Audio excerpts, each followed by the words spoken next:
This is the book Thoughts from the Mount of Blessing, written by Ellen G. White. From the book's foreword come the following paragraphs.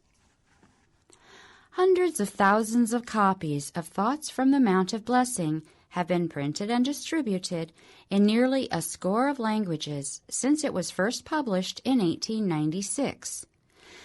In English-reading countries, several editions with identical textual content, but with variation in format and pagination, have been widely distributed.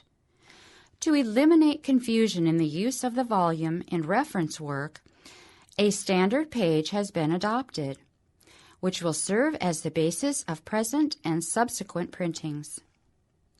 In several former editions, in an endeavor to achieve a certain format, selections from verses of poetry were, with the consent of the author, inserted by the publishers in a number of places throughout the text.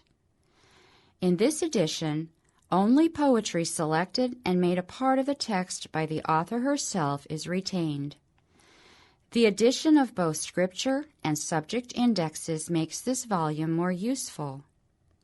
That the lessons drawn from the teachings of the Master herein set forth may continue to enlighten, encourage, and bless mankind is the sincere wish of the publishers.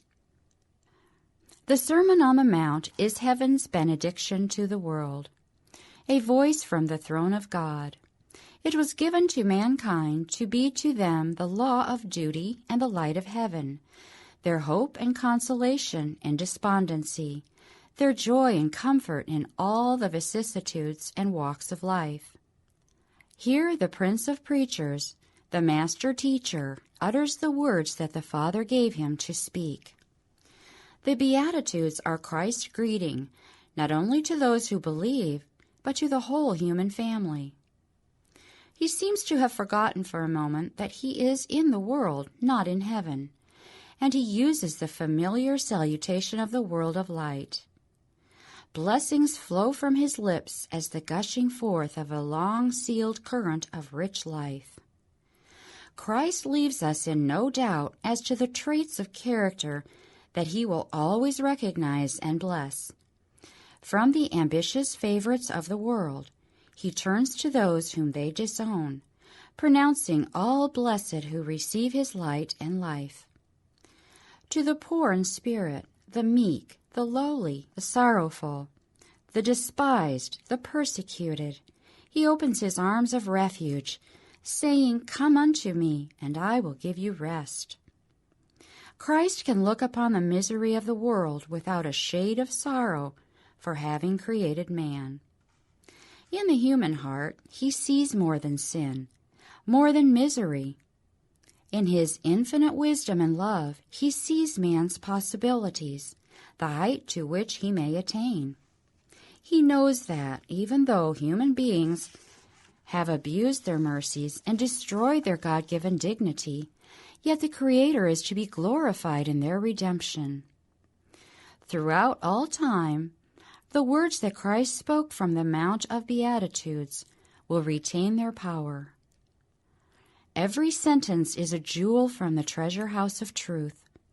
The principles enunciated in this discourse are for all ages and for all classes of men.